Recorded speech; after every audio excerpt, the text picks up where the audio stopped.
2017 Ahok tidak terpilih. Generasi seterusnya bisa menciplak ilmunya. Itu yang setelah Ahok itu pemimpin baru yang akan hadir. Itu yang sama. Tetapi kalau seandainya finishingnya terbalik bagaimana? Kalau finish kan kalau finishingnya itu terbalik misalnya, terbalik jauh ternyata apa yang kita tidak harapkan itu ternyata terjadi lah. Kenapa sangat amburadul Indonesia? Bagaimana cara mengatasinya? Pakai bahasa Indonesia biar dimasukin. Apakah kita akan menggunakan hanya kata menyesal saya itu memilih dia? Cukupkah dengan itu memperbaiki Indonesia yang begitu rusaknya? Bagaimana? Nanti dia balik ya. Sekarang kan kita menunggu finishing. Saya memihak. Saya menilai seorang YouTube bro. Ini kan Ahok itu kan gubernur DKI. Di gubernur YouTube. Harus pakai bahasa Indonesia ini. Kenapa saya menilai dia ini apa ya? Saya melihat dia menarik dalam ini birokrasi loh. Bukan masalah religi, bukan. Bukan masalah. Bukan, tidak ada. Ini birokrasi, khusus birokrasi. Religi. Kalau religi, mending kita nggak usah memimpin. Kalau sampai religi, kepercayaan itu dibagi-bagi terus kita memihak kepada satu religi, ya kan? Ya mending kita mati dong. Iya. Iya, pemimpin siapapun, tapi ini kita melihat dari sisi birokrasi. Nah terus, kenapa saya menjadi seorang pemimpin ini beda dari zaman dulu sampai sekarang. Saya turun tangan akan bicara sama kerabat-kerabat saya, teman-teman politik. Saya melihat apa yang dilakukan di Jakarta. Apa yang dilakukan di Jakarta itu saya selalu ikutin. Apa yang dilakukan di Jakarta? Dari pemerintahan masyarakat kumuh, dari masyarakat yang tinggal sungai diadakan rumah susun, itu satu. Ini kalau ngilu rombebe kemudian tentang Monas, YouTube ini. Dua. Kemudian tentang birokrasinya itu tiga. Ini ketegasannya seorang menyikapi. Kalau di telinga kita masyarakat, seorang DPR, Dewan Perwakilan Rakyat, itu di telinga masyarakat itu kita kemana mereka korupsi. Walaupun mungkin jajaran yang baru sekarang tidak korupsi. Jangankan seorang DPR, bahkan seorang pejabat daerah pun semuanya sudah terjangkit korupsi. Kan? Ini DPR ini dilibas, ditantang. Kalau masalah bupati, camat itu nyata dia konsulat. Kalau saya pecat, dan itu sudah terbukti banyak yang dilakukan. Menteri dilawan, sampai dimanapun media mengundang dia. Itu menteri, sampean ini gubernur, kok berani? Loh, kalau nggak benar ya, kalau saya ini mati, berarti semua orang akan mati. Kalau saya takut terus saya nggak mati, berarti saya takut dong, nggak usah mati. Tapi kalau mati kita takut terus mati, ngapain takut? Begitu prinsipnya. Jadi benar-benar apa ya? Saya ini menilai dari birokrasi, nilai kepemimpinannya gitu loh. Lagu meniak pemimpin, larang itu ibadah. Belum masih sasa Saya kan? nggak urus punya pemimpin. Saya nggak punya pemimpin. Nggak mau punya. Kalau dia larang saya ibadah, saya nggak punya pemimpin. Kenapa pejabat itu tegas juga? Muninu perlu kita ketahui kekuatan di belakang itu siapa. Tidak hanya sekedar kita tahu oh dia orangnya hebat, tegas. Maaf ya judulnya kan menurut pandangan saya. Makanya kita share. Iya. Tapi kan di belakang itu kekuatan dia itu siapa? Sedangkan kita tahu kan kayak di Indonesia itu main apa itu semua segala ada kan. Jadi dia itu kekuatannya itu di belakang apa? Sedangkan yang lain itu kenapa tidak tegas? Karena apa? Mungkin kekuatan yang di belakang yang mendongkrak itu nggak ada. Merokat Sambrono. Zaman gubernur sebelum Ahok Coba. siapa? Coba. Muhammad Ali. Action kedi. Oke. Sebelum itu lagi zaman Orde Baru. Fauzi Bowo. Ada yang namanya Muhammad Ali apa Muhammad Ali? Nggak tahu, yang saya tahu cuma Fauzi Bowo. Oh.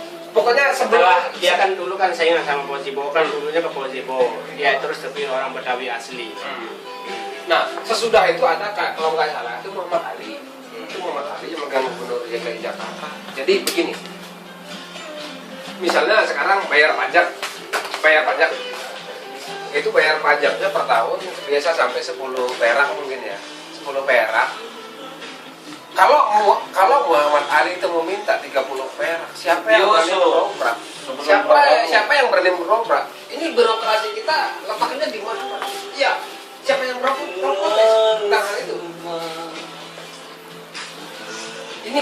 ketransparan itu membuat saya tertarik. Man. Jadi mahasiswa itu presenter dari acara-acara khusus. Untuk langkah ke depannya saya tidak bisa membaca ke depannya yang terjadi seperti apa. Tapi saya melihat di birokrasi yang menyetujui dia jadi gubernur di Belitung Timur itu kiai. Kalau udah kiai itu bukan haji.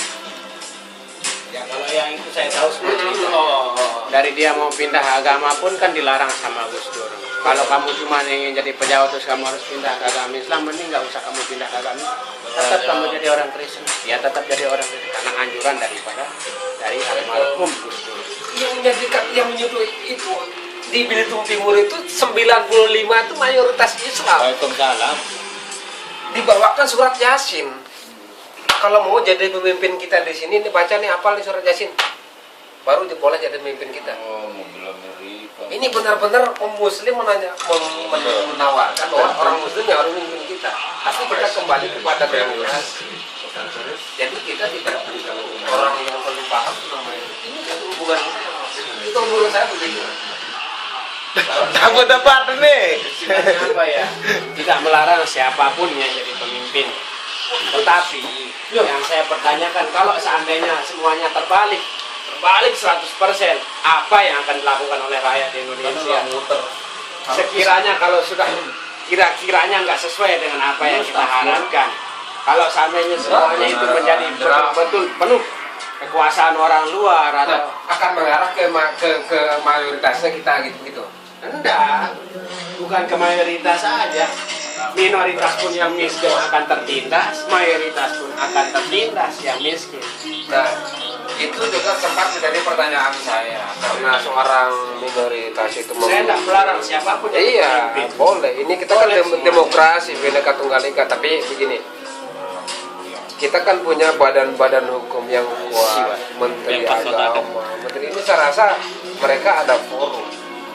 Kalau ini birokrasi ya, ini birokrasi jadi tidak ada sangkut paut dengan agama. Tapi kalau mereka berpikir bahwa saya berkuasa, saya seenaknya bahwa ini mayoritas, umpamanya tempat-tempat peribadahan itu dihancurkan atau dia pengen menanamkan jiwa. Tidak, bukan masalah religi larinya yang saya maksud, bukan masalah religi.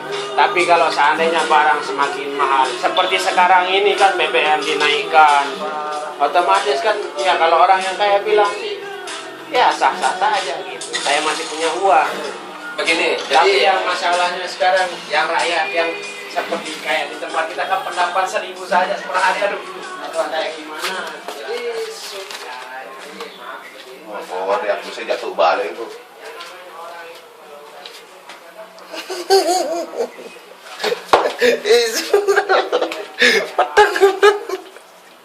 Patang kan.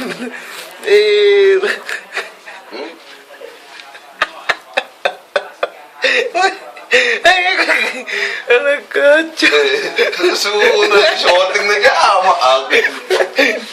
Mana kita ya? Di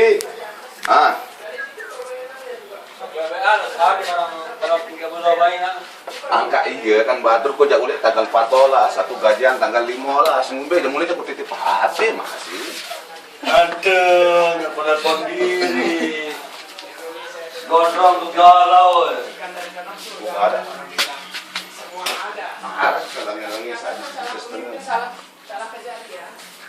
ada selangnya ada setengah nah ada muda-muda HP ini langsungnya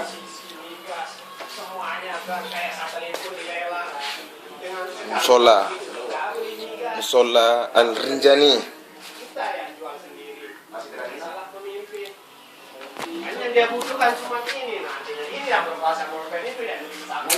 Oke, sekian dari saya yang bisa saya sampaikan, yang bisa saya liput dari perdebatan teman-teman yang ada di sini.